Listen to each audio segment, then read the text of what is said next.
Let's move on back to the UK and assisted dying. We were talking about this on Monday's programme, the fact that Emmanuel Macron had decided to bring in legislation in France. He was bringing this legislation in France, and we talked about this on Monday's programme. Well, Keir Starmer was being interviewed by ITV News yesterday, and as part of that interview, he made a telephone call to Esther Rantzen, and he said this.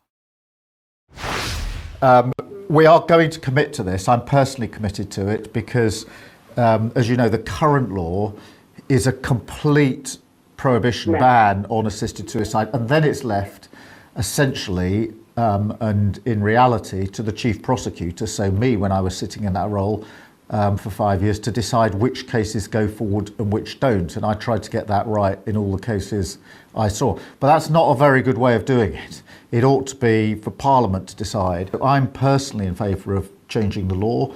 I can give you my commitment, Esther, absolutely, that if we are privileged enough to win the election, then we will make time for this vote. It'll be a conscience vote, obviously. But that's why cross-party support is going to be really important. So that is the position of Keir Starmer, and let's face it, he is likely to become the next Prime Minister. So we've got to be prepared for that. And if you feel that assisted dying is not something that you want to see being made routine in the UK, then it's time to start campaigning on that pretty soon. Okay, we got to finish, but we're just going to end with this because I saw this doing the rounds of social media. And I thought it was quite appropriate. So, okay, we're talking about Ireland here. So the headline is on the graphic, Ireland will change forever depending on who you vote for. Lots and lots of countries with elections coming up at the moment, the UK included. But if we scroll on down this, they're comparing the political parties. So on the left hand, they've got the Independents, the Irish Freedom Party, Liberty Republic, and so on.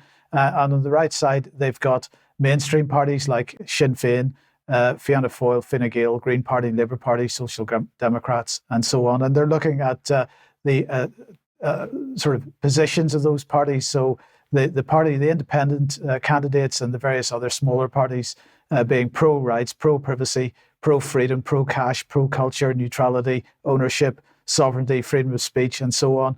And on the right-hand side, the mainstream parties being against rights, against privacy, against freedom, against cash, against culture, neutrality, ownership, sovereignty, freedom of speech, and the rest.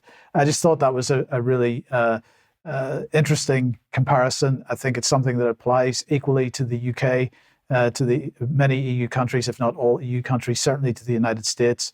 I'm not seeing anybody standing in the presidential election who's going to be any different to the parties on the right-hand side.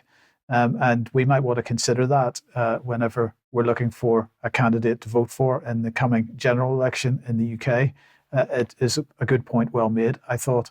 So anyway, we've got to leave it there for today. I'm going to say thank you very much to Charles and Vanessa for joining me today. Thank you all for watching. We'll be back in a few minutes if you're a UK Column member for some UK Column News Extra. Otherwise, don't forget No Smoke Without Fire at 1 p.m. tomorrow. And we'll be back for the news on Friday with Debbie and Ben as usual. See you then. Bye-bye.